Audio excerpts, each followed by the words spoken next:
ebyembi bisekebwa Kadaama ali mu laavu ey'amaanyi ne baba. Mama yatuuse okunoba naye Kadaama alayira agamba ye tava ku baba. Ngenda kuba nga nkuwa akatambi awo obe nga naye weewulirako ku bigambo Kadaama biki by'ayogera era banne abagezaako okumugamba naye munnange kyokola banne be yayita nabo mu kampani emu oba be yatambula nabo bagezaako omugamba munnange kyokola si kirungi. Abagambirawo mu nzigyeko omudibo mwe mwadibaadibadda nze ku baba kwesiga. Munnange Kadaama ono yava bulungi e Uganda ng'agenze kukola ng'era nammwe mwatambula ne mugenda okukola. Bwe yatuuka eyo nga baba yeegwanyiza Kadaama nga mumanyi nti mulimu abantu nga ye tasira sikaati ye talina nno mu kamwa aleka ekyamuleeta n'atunuulira ebintu ebiyinza okutwala obulamu bwe. Kadaama ng'akkiriza baba nga batandika kwegatta na baba ndowooza ng'omukwano gugenda mu maaso nga mama abagwamu. Mama mu kukigwamu ye yakutte baana be n'akwata ebintu bye n'anoba n'agenda. Naye njagala owulire ejjoogo lya Kadaama ne baba baasigadde waka. Naye mama olwanobye baba ne bafuna trip ne bagendako ka vacation ne Kadaama. Omwezi mulamba nga bali mu vacation tebali waka. Banne bamunoonya gundi nga tetali online. We bavudde mu vacation zaabwe ndowooza n'alyoka azzaako essimu. N'abagamba nti mbadde mu vacation ne baba, mama yanobye, biki ng'abanyumiza. Naye nga n'okuva emabega abadde ng'abanyumiza ebigenda mu maaso nga bagezaako okuba nga munnange bakola ki? Bamubuulirira ng'omuntu. Kadaama ng'abiwulira abagamba ti mwadiba muli ku mudibo nze ku baba simuta. Katugende mu katambi ka Kadaama ono ng'alinako by'annyonnyola ate tukomewo. Wabula baako ekyokuyiga ate komenti ekintu kikulu nnyo kubanga tuyigira nnyo mu comment section era baako ky'oyogera ku nsonga eno. Oyogera ki nga gwe Kadaama ku nsonga eno? Naye si buli Kadaama afiiridde mu kiyumba nti abeera innocent. Ntandise okitegeera ate nange ntandise okukikkiriza. Si buli Kadaama afiiridde mu kiyumba nti abadde innocent. Bannamwe ka mbabuulire, waliwo omwana ali mu kwebaka ne baba. Omwana ono yayitira mu kampani yange gye nayitiramu. Omwana ono yayingira ekiyumba n'asangamu omukozi munne mu Ethiopia. Naye oli ng'alabirira baana. Ono omwana ndowooza bwe yatuuka mu kiyumba baba n'ayogera naye Omunnayuganda waffe. Bwe yayogera naye n'akkiriza munnange engeri gye tetwaliyo. Omunnayuganda waffe n'akkiriza n'atandika okwegatta ne baba. Ebyaddala ne yeegatta naye. Ndowooza baba oba yanyumirwa bunyumizi simanyi. Mama ow'omu kiyumba yatuuka n'akitegeera. Omukazi n'anoba yakwatamu abaana be n'engoye ze n'omukozi mu Ethiopia. Kati bwe yagenda n'omwami ne Kadaama ne bagenda mu vacation. Kati ffe olw'okuba yayitira mu kampani yaffe tumumanyi tutandika okubuuza lwaki tali online, lwaki omwana tali online, lwaki omwana tali online. Tutandika okubuuza mukozi munnaffe. Mukozi munnaffe mukwano bwe tugwirira ku mawulire nti abadde yeegatta ne baba. Kati bwe yavudde mu vacation omwana akugamba nti ye tasobola kufa ku baba. Bw'ogezaako omuwawula agamba omudibo gwe gukutawaanya. Bannange abaana bawala beekaza. Kwegamba emize tegikoma Uganda wano. Omuze gw'oba walina Uganda ogusitula n'otambula n'ogenda nagwo. Gy'olabyeko ku banno nga babatematema. Omukyalo ono abadde atandika agambye nti si buli Kadaama afa mu kiyumba ky'Omuwarabu nti abeera innocent. She's right 100%.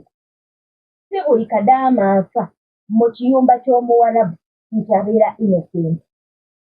Abamu battibwa oba bakolebwa ebintu nga bamanyi ne kwe kivudde lwakuba nti ye tasobola kukyogera nabadde nakoze kino oba mbadde nkola kino.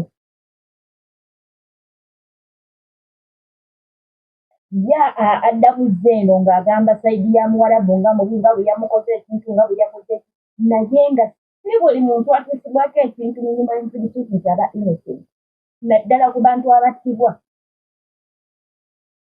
Mama ono ayinza okusirika era ayinza n'okukomawo mu maka. Kadama n'alowooza mama alabika yabivaako ate n'apulitendinga nze kyemmanyi ku Muwarabu apulitendinga n'agenda akulungira akatwa n'agenda akuteekamu ekintu oba oli awo ekigenda okubeerako obulamu bwo bwonna nga ne waba takusse ng'ojja kusigala nga wejjusa.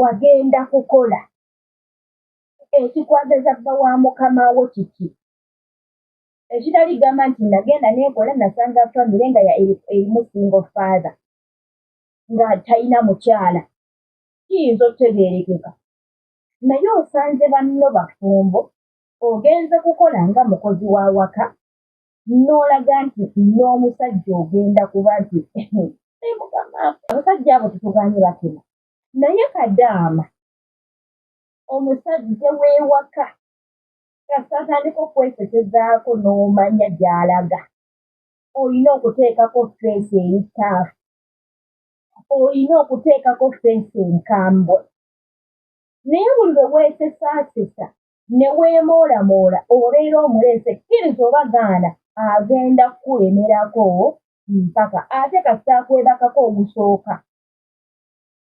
n'ogwokubiri ng'akulimbye n'akuwaawaawa obusente tolowooza nti agenda kuwa ssente ebbanga lyonna ly'obeera nayo mu kiyumba kye bijja kutuuka nga byampaka ate abamu bijja kutuuka ng'osiruwaliddeyo kati ng'ono ebintu bye si birungi nga tonnaba kufa nnyo ku busente bwa musajja ono bw'akuwa nga tonnaba kufaayo ku biki byakuwa obulamu bwo kintu kikulu singa Kadaama ono bateeranira mutemaatema biba bikomye abamu muganda e Uganda ng'olina abaana ne w'oba tolina baana olina famire ne w'oba tolina famire obulamu obwetaaga kkiriza gaana obulamu obwetaaga.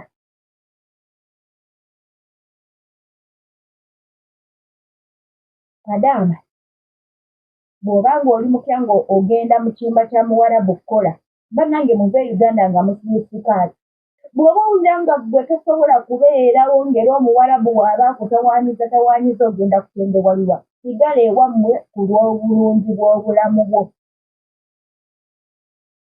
sigala ewammwe. Gano okugenda okunoonya olumba olugenda okukutta tumanye ki ekyatutwala tugenda okuva wano e Uganda ng'olina ebiruubirirwa byo olina by'oyagala nze nkimanyi bulungi nnyo nti omuntu ogenda okusalawo n'ogamba nti kanze mu nsi yange ngende nkole obwa housemaid mu butuufu oba embeera ng'ekunyigiriza otuuse ku kisenge ng'olaba we walika option wabeerawo oluggi nga lugule ng'osobola okuyitawo era ogenda olina pulaanizo biki by'oyagala okukola naye lwaki bwe tutuuka eyo abamu tubyerabira ne twerabira n'ennaku gye twalimu e Uganda ne tubyerabira ne twerabira bye twali tulowooza okukola n'obulamu bwaffe ne tubwerabira. Bw'aba ng'omuntu oyo asobola okutuusaako omuntu ekintu ekikyamu nga talina kyamukoze kati ate ggwe eyegadanga ne bbaawe tugezeeko okukola ebintu nga bifo nga tonnakikola naawe olaba nti bwaba kikoze tekigenda kukuluma ebyo naye nga saawa yonna mujja kulinda wano eno simanyi few moment later nga babagamba munnaffe ze twagambanga munnange n'atugamba tuliko omudibo twadira awedde mudda nti kiki nti ate tebamutemyetemye nti ate tafudde oyinza n'obutafiira Saudi n'okomawo e Uganda wano nga baakwambazza ekintu kyogenda olwanagana nakyo obulamu bwo bwonna obulamu bwo bwonna. Ole ekyakutwala, tutunuulire ekyakutwala. Kyekyabalungi, mubadde balabi balungi, naye teweerabira kuteesaawo mu comment section omuwala ono. Ki ky'oyogera gy'ali, tujja kugamba omuwa amagezi kuba ye amagezi gemuwa tagaagala. Mwe mwadira, ye ayagala babaawe, naye ki ky'oyogera ku muwala ono? Nkimanyi ayinza okuba ayitayita vidiyo n'agigwako, yadde tebamwogedde linnya, naye ajja kuba ayitayita vidiyo agigeeko oboolyawo. Bw'anaayita mu comment section nsanga ayinza okwekuba mu mutima. Ate nze ekisinga okunnuma kino, ebintu bwe biti bano abantu temubakwekirizanga. Muveeyo mwogere erinnya, kisi kiyinza okumuyambako n'agamba ssaawa yonna singa nvaayo ne nkaba ng'afunye obuzibu. Tebajja oba tebajja kunnyamba, ensi egenda kunsalira omusango. Temukwekanga amannya g'abantu bwe bati. At least nti kiyinza n'okuyamba bwe kiba kituuse ku famire ye ng'alinayo omuntu gw'ayinza okuwuliriza, basobola omutuuza ne bamubuulirira n'aba nga yeekuba mu mutima. Nga mwe bakadaama banne bye mumugamba tajja dduulira, naye nga wanaavaayo omuntu omukulu n'amubuulirira, ayinza okuba si wa famire, naye omuntu n'alaba vidiyo n'agamba gundi ono nga nninga amumanyi, n'amunoonyaako n'amubuulirira. Naye buli lw'ovaayo n'okola bukozi vidiyo n'okweka erinnya ly'omuntu akola ekikolwa ekyo, ekyagenda kufa tugusalira Omuwarabu, so ng'ate ye kennyini yaviiriddeko ensobi eyo okuba nti emutuukako oba emutuusibwako. Kale abalungi, tusinkane mu vidiyo eziddako, mweraba.